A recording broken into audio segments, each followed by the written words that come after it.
انقدر قشنگ حرف میزنی پیشمی که دلم میره واسطمش بیدلی. تو نیمه گم شدمی گلمی، تو توی چشمی توی هر دور همی.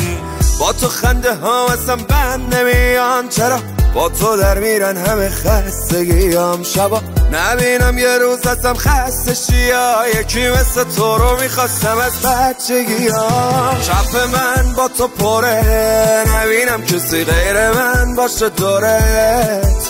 اگه عاشقم کار توه، قول میدم دلم باشه تا ابد مال خودت. شب من با تو پره، نبینم کسی غیر من باشه دورت. اگه عاشقم کار توه، قول میدم دلم باشه تا ابد مال خودت.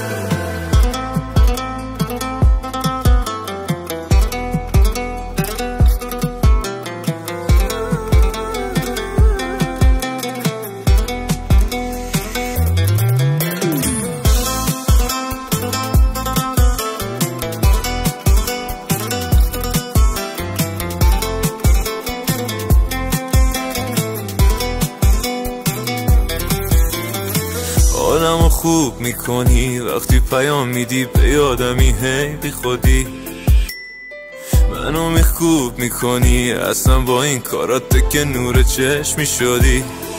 آخه کی بهتر از تو واسه من پیدا میشه، نباشه این آدم چقدر تنها میشه.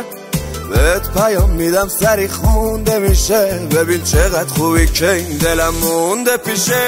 چپ من با تو پره، نبینم کسی غیر من باشه دورت. اگه عاشقم کار توه، قول میدم دلم باشه تا ابد مال خودت. چپ من با تو پره، نبینم کسی غیر من باشه دورت. اگه عاشقم کار توه، قول میدم دلم باشه تا ابد مال خودت. طه یوسفی.